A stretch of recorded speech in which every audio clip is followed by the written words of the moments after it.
더불어민주당이 이번 방미에서 거둔 우리 정부의 백신 외교 성과를 보고받고 백신 접종률을 높이기 위한 인센티브 방안을 논의합니다. 국민의힘은 백신 외교가 기대에 못 미쳤다며 코로나 대책 전면 수정을 요구하기로 했습니다. 국회 연결합니다. 차정윤 기자. 네, 국회입니다. 네, 민주당 백신 특별위원회 회의가 열리는데 송영길 신임 지도부 출범 이후에 첫 회의인 것으로 보이는데요. 어떤 내용이 다뤄지나요? 네, 잠시 후 오전 11시부터 더불어민주당은 보건복지부와 질병관리청, 또 국무조정실 등 정부 관계자들과 함께 백신 치료제 특별위원회를 진행합니다. 우선 앞서 문재인 대통령의 3박 5일간 방미에서 이뤄진 한미 백신 협력 관련 내용이 주요 보고 안건으로 다뤄질 것으로 보입니다. 앞서 삼성바이오로직스와 모더나가 위탁 생산 계약을 체결하면서 앞으로 해외에서 생산된 모더나 백신 원액을 국내에서 완제품으로 생산이 가능하게 됐죠. 정부는 백신 수급 불안이 어느 정도 해소됐다고 보고 앞으로 남은 과제는 이 백신 접종률을 높이는 일이라고 보고 있습니다. 민주당은 공격적인 혜택으로 국민의 백신 접종 동참을 이끌어내겠다는 방침인데 이번 회의에서 대략적인 윤곽이 나올 가능성도 제기됩니다. 이런 가운데 이번 백신 외교 성과에 대해 여야는 엇갈린 반응을 내놨습니다. 송영길 더불어민주당 대표는 한미 양국이 글로벌 산업 정책이나 백신 공동 생산 등 세계적 이슈를 함께 논의하는 핵심 파트너가 됐다고 평가했습니다.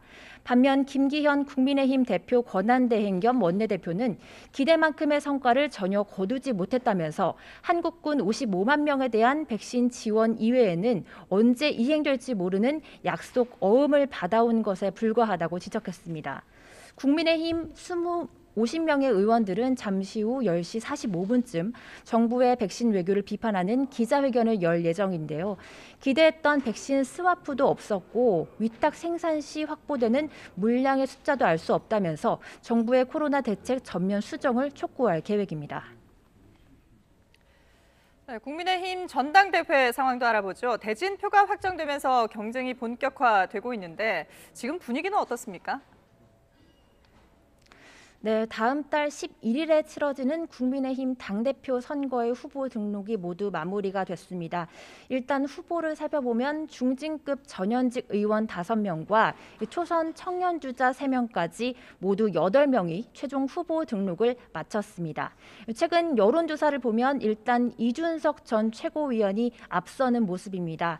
한길리서치가 쿠키뉴스 의뢰로 후보 등록 마감일인 지난 22일 진행한 여론조사에서 이 전 최고위원은 지지율 30.1%로 1위를 차지했습니다. 2위인 나 전 의원은 17.4%, 주호영 전 원내대표가 9.3%로 집계됐습니다. 앞서 같은 기관에서 지난 8일부터 11일까지 진행한 조사에서는 나 전 의원이 이 전 최고위원을 앞서는 모양새였지만 이번 조사에서 역전이 된 겁니다. 하지만 여론조사만으로 대표가 선정이 되는 건 아닙니다. 국민의힘 당대표는 일반 시민 여론조사 50%와 당원 투표 50%를 합산해서 후보 5명을 선출하게 되고요. 이 본선에서 시민 여론조사 30%와 당원 투표 70%를 합산해서 최종 당대표가 결정될 예정입니다.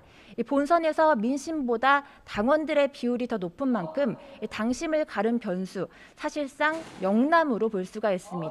주요 후보들은 오늘 오전 부산과 대구 등 지역 일정을 돌면서 텃밭 민심을 공략하는 모습을 보이기도 했습니다. 지금까지 국회에서 YTN 차정일입니다.